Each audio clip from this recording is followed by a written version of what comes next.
નમસ્કાર વિદ્યાર્થી મિત્રો, હું મિત્ર પ્રકાશ કણઝરા યુટ્યુબ ચેનલમાં તમારું સ્વાગત કરું છું. તો અહીંયા ક્લાસ નંબર 10 છે. ક્લાસ નંબર 10માં આપણે ઉદાહરણ નંબર 3 જોવાનું છે અને ઉદાહરણ નંબર 3માં આપણે જોઈશું કે કિંમત શોધો. કોની? સમય સંખ્યાની. તો સૌથી પહેલાં આપણે શું જોઈએ? કિંમત શોધો. તો કિંમત શોધવાને કીધી છે. તો સૌથી પહેલાં આપણે આઈડેન્ટિફાઈ શું કરવાનું છે મિત્રો? કે અહીં ગુણાકારની નિશાની છે કે બાદબાકી છે, અહીંયા બાદબાકી છે અને અહીંયા ગુણાકાર છે. તો સૌથી પહેલાં આપણે શું લઈશું? ગુણાકાર. ગુણાકાર આગળ પાછળ લઈ લઈશું. કેમ? કે ક્રમનો ગુણધર્મ આપણે વાપરવાનો છે અને સરવાળા પાસે લઈ લઈશું. તો ચલો જોઈએ. બાદબાકી હોય તો બાદબાકી પાસે લઈ લો. તો સૌથી પહેલાં આ બંને શું છે? ગુણાકારની નિશાનીવાળું છે અને આ બંને શું છે? ગુણાકારની નિશાનીવાળું છે.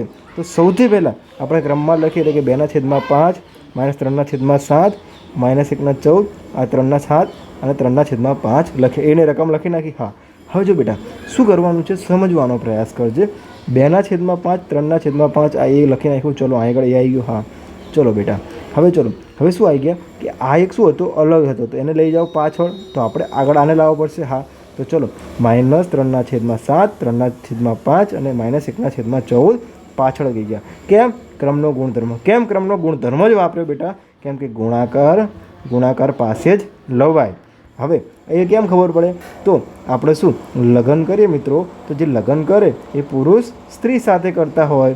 હવે કૂતરો કૂતરી સાથે કરતો હોય એવો એક્સેપ્શન કેસ હોય છે કે ગમે એ સાથે થતા હોય છે. તો અહીં આગળ શું છે? જેની સાથે લગ્ન થતા હોય એને આપણે પાછળ લાવીએ. ચલો આટલી ખબર પડી ગઈ. હવે જો મિત્રો જોઈએ શું છે? 2/5 અને તો હવે જો સિમ્પલ છે. 2 3 કેટલા થશે? -6 કેટલા થશે? -6 5 7 35. ખબર પડી ગઈ? હા ખબર પડી ગઈ.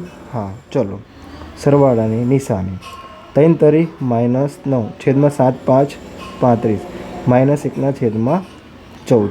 આટલી ખબર પડી ગઈ. હા હવે શું કરશો બેટા? કે જો આ બંનેમાં કોમન શું નીકળે છે એ જોઈશું.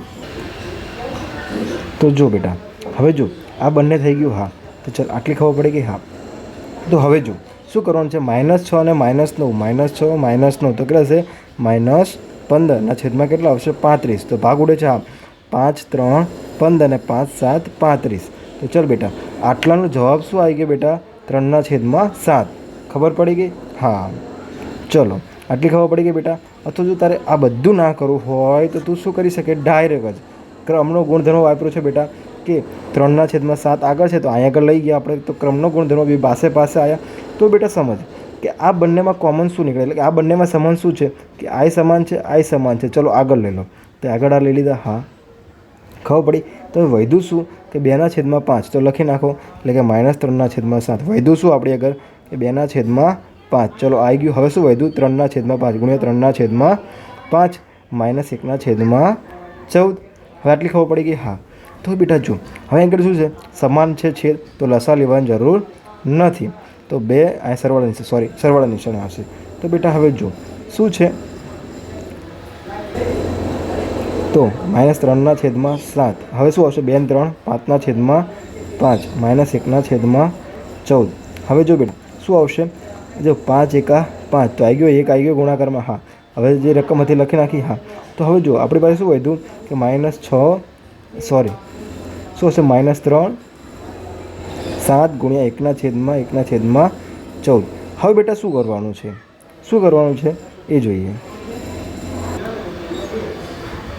તો બેટા જો આ બંનેનો ગુણાકાર કર તો શું આવશે જવાબ?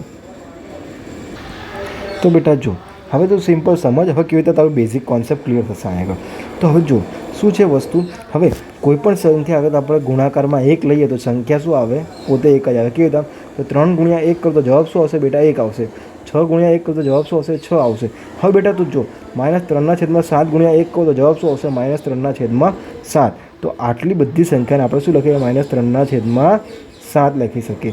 હવે બેટા જો સમજવાનો પ્રયાસ કર. શું છે અહીં આગળ વસ્તુ શીખવા જેવી છે? શું શીખવા જેવું છે? જો શું આવ્યું? -3/7 -1/14. બરાબર. તો હવે આ બંને શું છે? છેદ અલગ છે. તો લસા લઈ લે અહીં આગળ.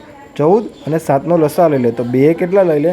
2 7 14 7 1 7 7 1 7 7. તો લસા કેટલો આવ્યો? 14.